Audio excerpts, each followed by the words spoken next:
Good afternoon. Kalispera. My name is Yoel Guzansky.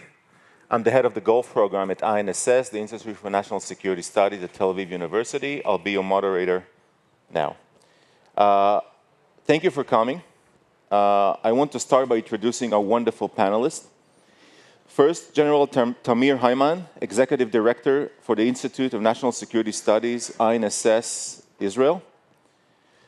Dr. Ebtesam Al-Ketbi, President, Emirates Policy Center, the EPC, the United Arab Emirates.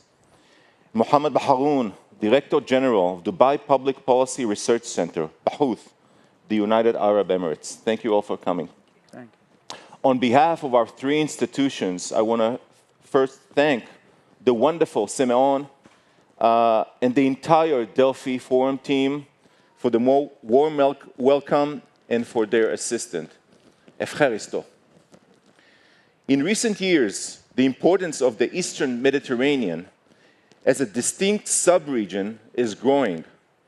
The Arabian Gulf also is a distinct sub-region that has become the center of the Middle East economy and politics. Relations between Greece, Cyprus, with the GCC countries have been deepened over the past decade. Political meetings, economic deals, and security agreements hint of the possible emergence of a new regional alignment. Israel, too, has an interest in taking part in this emerging alignment, especially in the fields of economy and energy.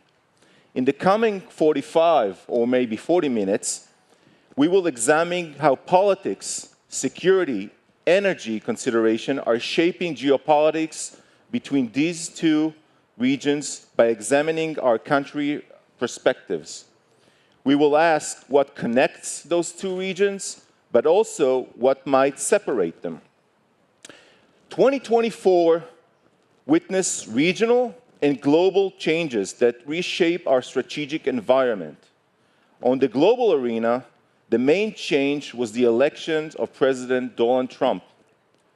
And regionally, the war in Gaza and changes in Syria and Lebanon.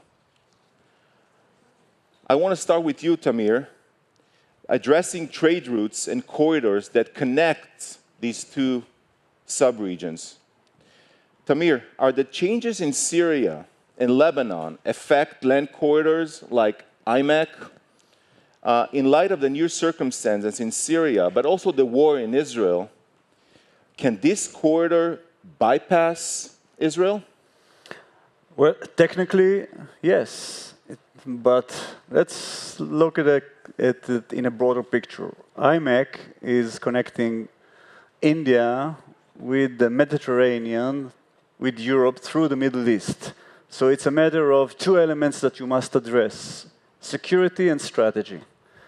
If you're considering strategy along the Mediterranean, there's Syria, Lebanon, and Israel. All of the above are confronting major security elements. But in the broader aspect, eventually, Israel has the capacity to ensure its own defense and the regional aspect also by its own advancement and military capability, which can't be spread all across, while all the others are in a transition phase. We don't know where Syria headed. Maybe Syria will end up as a moderate Islamist state, or it could end up a radical Islamic jihadistic state.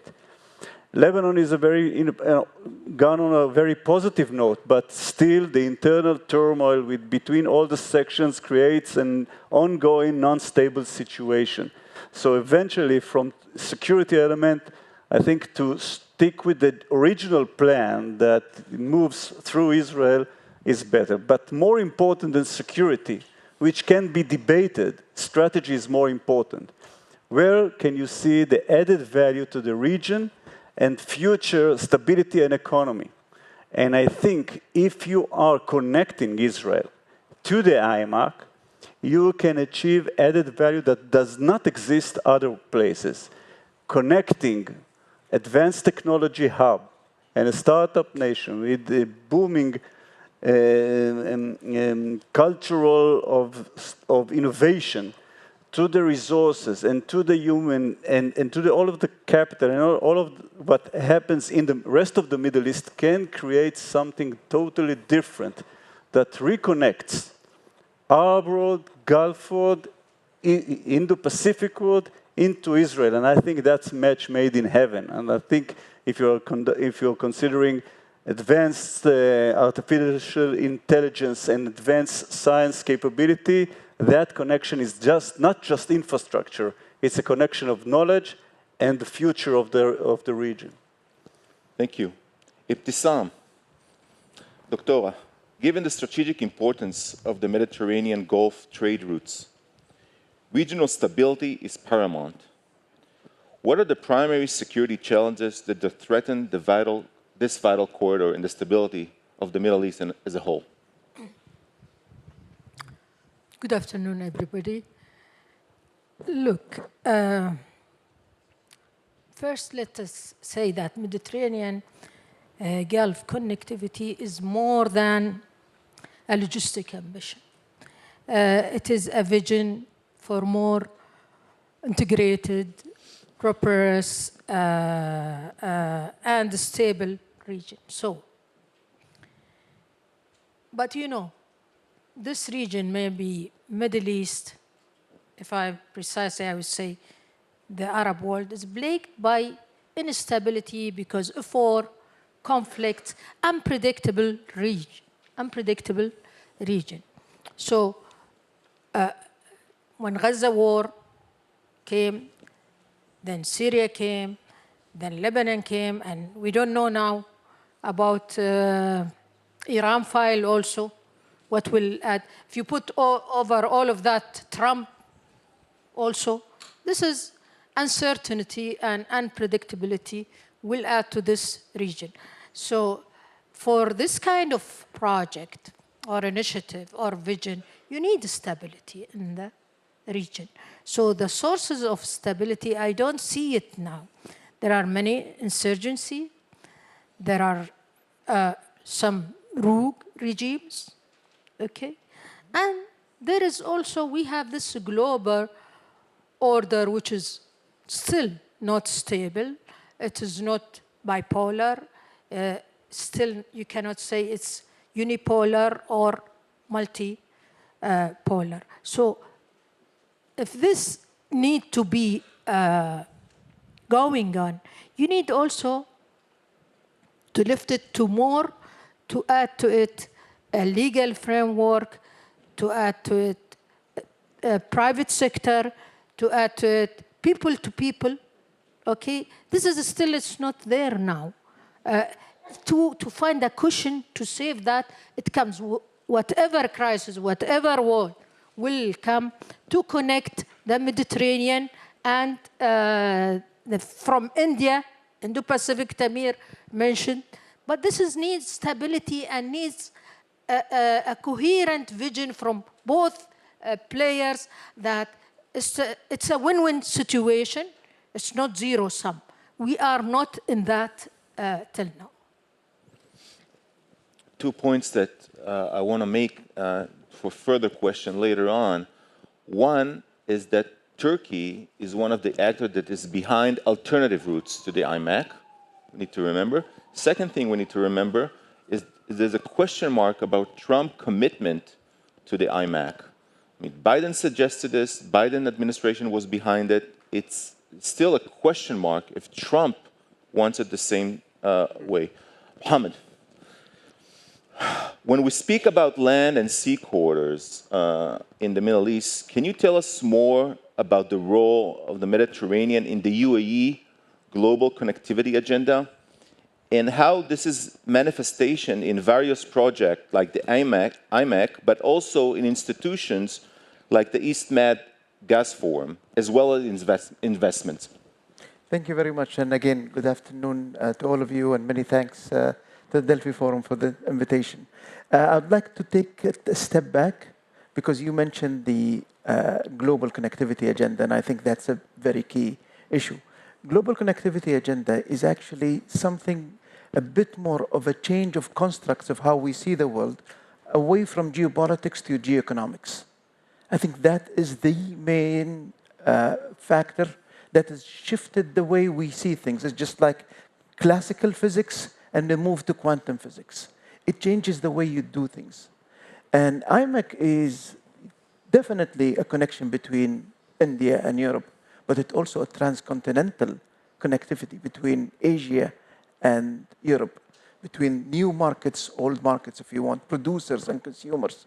This is how we see IMEC. It's not something that would help our relationship only with Israel or something that will help our relationship with Europe. It is something that connects the global south with the global north. That's its real value. And I think this is how the UAE is seeing it.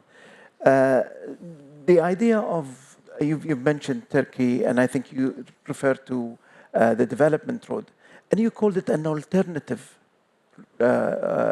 corridor. It's an additional, not alternative. Because the way we see those corridors, it's like a blood circulation. It's like different veins, and those veins have to be interconnected with each one, so the distribution. And the connectivity agenda is basically movement. It's movement of goods, including energy, movement of people, movement of money, and of course, movement of information and knowledge. That's why Tamir's point about the digital aspect is spot on. It's not only data that will move from data centers, and that will definitely be important for artificial intelligence. It's also the knowledge transfer, the know-how, the technology, moving from one country to another. And I think that is very important in the future. So the manifestation, as we have seen it, this is the wider image, the forest, if you want to see. If you look at the trees, you can look at IMEC, you can look at the development road. You could even look at something like an Arctic corridor.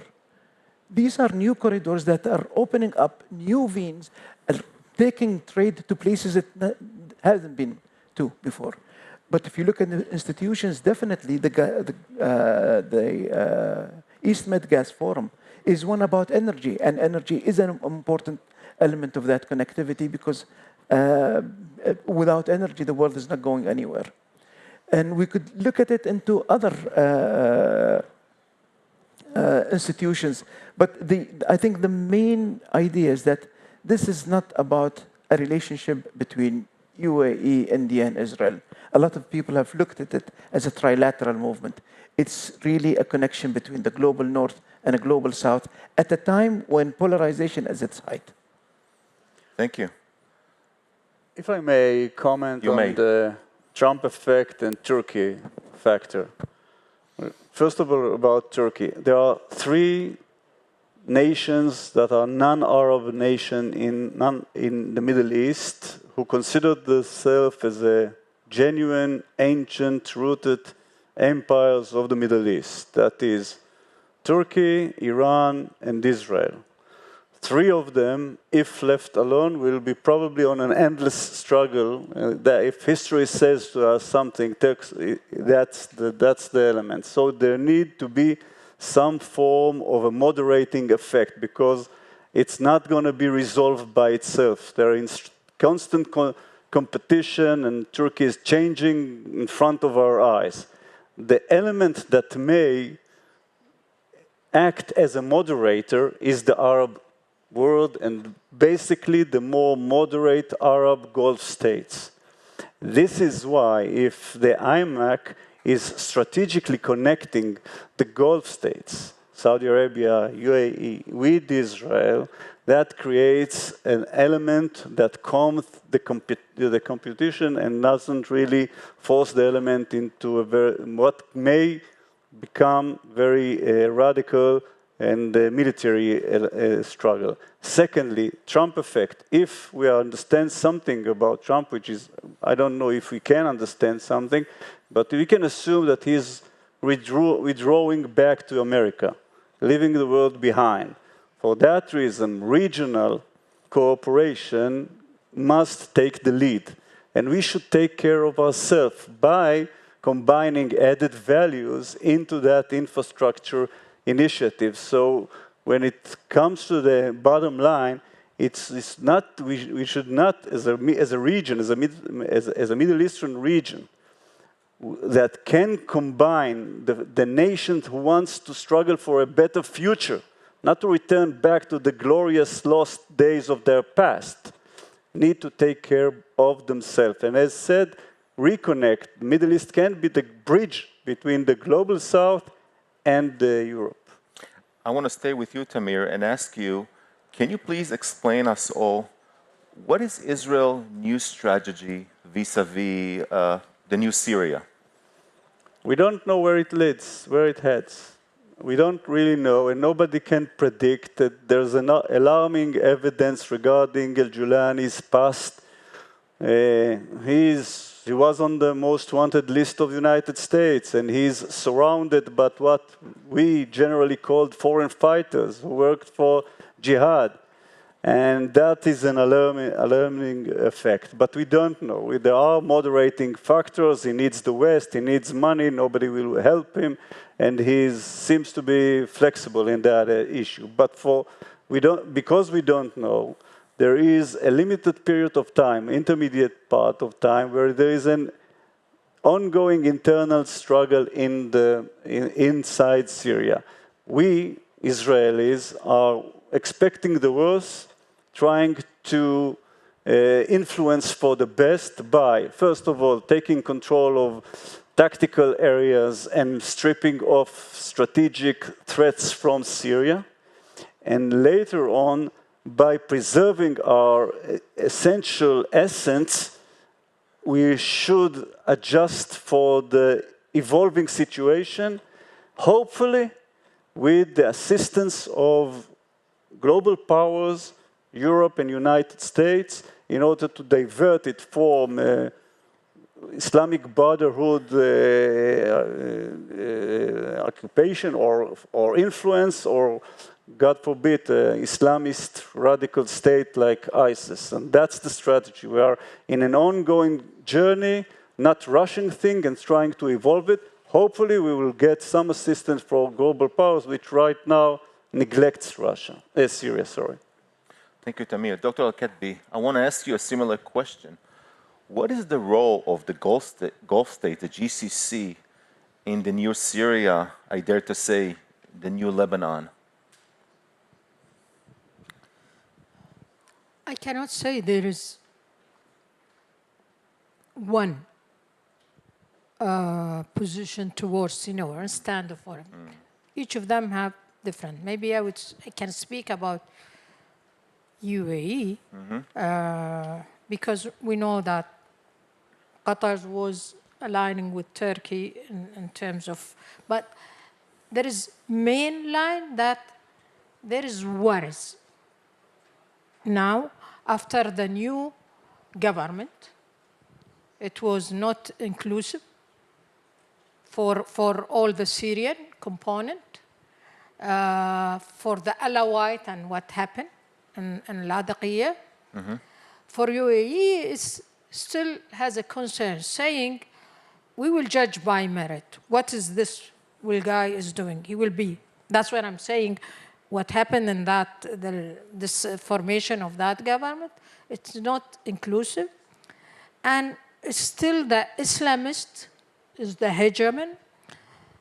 There is one minister representing the Christian, but she's not that important between Christian that, if she. But he wanted to please the Christian that I put. That is a puppet, okay? So this is what's worrying us, that Syria is stable, because still now, on a daily basis, 10 or 15 of Alawite has been killing. And those foreigner fighters, it's also add to that concern. 300,000 foreign fighters in Syria. This is too much. And they are there in Damascus, everywhere, and no control on them. Even a Shara cannot control them. So if you look to the future, but if you ask the Syrian, they are saying, yes, but what is the alternative? You know, the opposition, they were also corrupted, they were weak. So the Kurds also worrying. Just yesterday, Abdi Madloum had a conversation in a Zoom, and he is also talk about what is the Kurds are worrying, okay, because still Syria is not stable. Lifting the sanctions by the Americans says this is the two sides of the sword, okay? That might be, it's emboldening this government, emboldening the Islamists, but at the same time, the Syrian people are suffering, the electricity, the economy is down, no education. His main mistake that he removed all ex-governments, people and staff, because most of them Alawite, and the new has no experience. He brought his people from Idlib, and it is easy to run a city, but it's not easy to run a big country like Syria with different components. So as UAE, still, they're saying Ashar is coming, supposedly this week. Still, we don't know if he's coming or not. But I know that my government is still wish that Syria will be stable. Not sure this government will stabilize the Syria. Mohammed, I'm coming back to you. I want to speak about the role of the superpowers in the region and ask you, President Trump sees the world differently. We can all agree about that. That affects the transatlantic relations. What are the strategic implications for the role of Europe in the new world order based on this shift? Excellent question.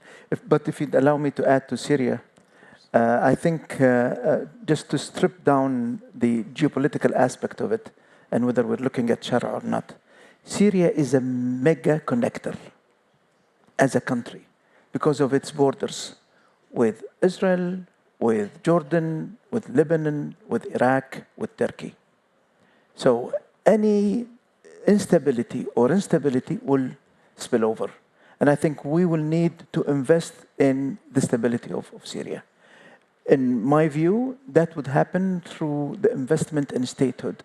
Not investment in Shara alone, but in the governance system, putting down the rules that would affect Syria, Lebanon, and others. And I think if we want peace in the region, we cannot have peace only between, let's say, Israel, Egypt, Jordan, Gulf, but forgetting about the rest. So I think this is an opportunity for us to look at it.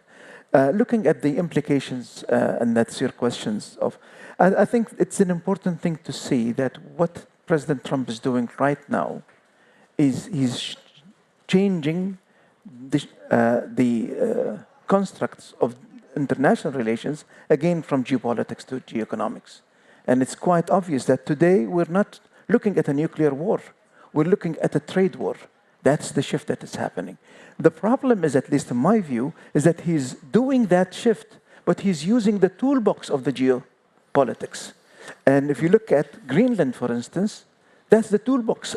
Annexation is a toolbox of geopolitics. It's not for geoeconomics. The toolbox of geoeconomics, if he did a CEPA-like type of an agreement with Greenland, a comprehensive economic agreement where he can get everything he wants without saying, I'm going to annex it. These are the new toolboxes that we haven't seen, but the shift is very visible. We're not today in the Cold War type of situation where we're looking at a nuclear war happening between. Now, what does that mean to Europe? Europe is a mega connector, but it hasn't been looking at itself as a mega connector, economic connector. Until today, in this conference, most of the discussion has been focused on the security of Europe and how can Europe secure itself, independent from NATO. No one is talking about how Europe can be a major connector of this world, all the way from Asia to Africa, Europe, but also to the Americas. And I think that is the situation that connectivity can help Europe with. Redefine its role in the world, not as the global north, not as the geopolitical forces of the world order post the World War II, but look at itself at where is it going to be in a geoeconomic interconnected world order. I want to speak now, and I want to address three of you with the same questions, and I want to refer to the Red Sea, another important corridor between Europe, the north and the south, east and west, oil, energy. I want to ask each and every one of you the same question. Start with Tamir, Ebtesam, and Mohammed. What can we learn the last year and a half from the ongoing campaign against the Houthis? Tamir, please. First of all, we broke a record. It's 20 minutes, and we didn't. Israeli on the stage, and the word Iran wasn't mentioned even once. I think it's a world record. Go ahead. So thank you for the question. And I'll connect that to Syria, because Syria is the land bridge that connects Iran with Hezbollah. And I do agree, it's a major connector and a bridge, and the fact that it is pulled off of the Shiite crescent, northern to Israel, northern to Mediterranean, the Middle East, is a crucial advantage. And the same goes for the Houthis. In one of my former positions as the chief of intelligence of the army, I tried to convince my fellow colleagues all around the world that Shiite proxies are a strategic problem, and I failed dramatically. Everyone considered those militias as tactical problems. So what the best they can do? Fire a few rockets? Nobody imagined that they will block a major maritime trade route and influence and maybe drag the Middle East towards a new cycle of violence, interrupting trade, taking hostages, and reshaping all of the trade routes globally. That's a major transformation. I think Egypt is the one that suffers from it the most because of the Suez Canal. Secondly, the fact that once every 2 nights, Israel, about 4 million Israelis are running to shelters in the middle of the night because of rockets being launched by those Houthis, who apparently achieved very advanced military capabilities, much more advanced than we have expected. That's something that cannot be a routine. Those Houthis interrupted the Gulf states. They are blocking maritime navigation routes. They are disrupting Israel, creating damage. And it all goes back to Iran. And Iran is the one to be blamed. Iran is the one to be taking responsibility over it. And we are facing 4-5 months of crucial decision-making regarding Iran nuclear capabilities. That backs their conventional capabilities. To sum things up, it's a one system of military element that has nuclear threshold capabilities, proxies spread all over the Middle East, all for the same paranoia of self-existence that disrupts the most of the world. Right now, Israel is not working directly against the Houthis. I personally think that was a mistake, but that's my personal opinion, and we are letting the international coalition work. Hopefully, they will work better. I think there was some development over the past few months, but not enough, and it's crucial to succeed in that element. Dr. Al-Ketbi, the same question, the Houthis. Look, one of the main also challenges for the corridors is the maritime security. Iran knows that proxies, why Iran invested in those proxies in Lebanon, in Syria, and Hamas, and Houthi, knows when this is the weapon would be used to weakening the neighborhood. This is the model of power of Iran created beside the nuclear capabilities, the missiles and others. So, and that's why Iran has involvement in October 7th, okay? Because it looks to itself that when the initiative IMEC is a loser because it was excluded from that IMEC passed by, okay? But it has its weapon. It used Hamas, used Hezbollah, used Houthi. We, as a Gulfists, we were trying to convince the American about the threat of Houthi. They never listened because what? During Obama, they are looking to the deal with Iran, during Biden looking to Iran. So we were about to reach Hudaydah and take Hudaydah. We've been stopped. Otherwise, the whole scene would be changed. We have been stopped because always the American looking to the Iranian and the deal. They never look to our stability, to our security. Now, and even under Biden, for that progress initiative they took, I was telling them, how can you fight non-state actors with an army? You cannot defeat them. You didn't defeat Taliban in Afghanistan. You have to change your strategy. Until Trump came. Even, I mean, I was in a conference in DC last week. Bert McGurk was saying that we are going to strike against Iran. Okay? Then I told him, when you strike against Iran, the retaliation will be against the Gulfs because your base is in the Gulf. He said, don't worry, we are going to defend you. He said, come on, you didn't defend us when Houthi attacked us, when Iran attacked Baqi. How can we be confident?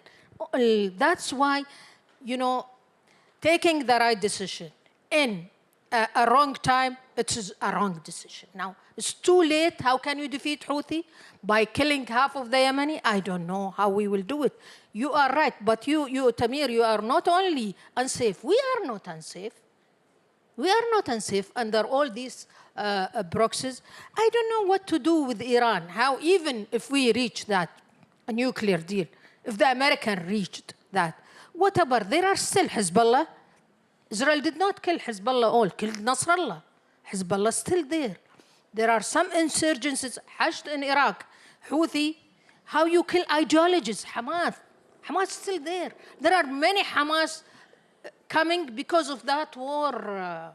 That young generation now, if they saw these dead bodies in front of them, sure they are joining any Hamas or other Hamas. So the future of our region, I don't see, I'm not optimistic because there are many wars, there are many, that kind of external power meddling inside.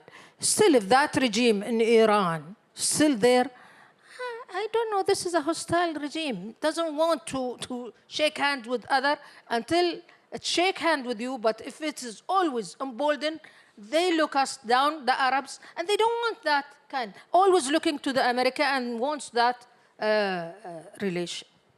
Mohammed, last word is yours. Quickly, 2 points. On the Red Sea, we're looking at the Arabian Peninsula. So we've got the Red Sea, we've got the Mediterranean, Arabian Gulf, and the Arabian Sea. That is our connectivity agenda. So that's why it's very important, as Dr. Ebtesam said. Second thing, Houthi. To fight Houthi, we need to look at them as non-state actors. Non-state actor becomes strong when the state is weak. So that's why we need to go back to an investment in state. There hasn't been an investment in the state of Yemen, in the same way there hasn't been an investment in the state of Iraq or the state of Palestine. I'm aware that we're out of time, so I'm not going to embarrass you.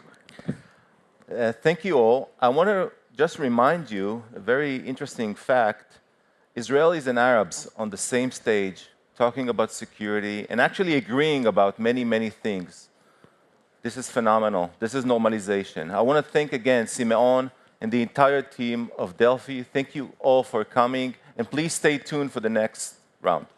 Thank you. Thank you.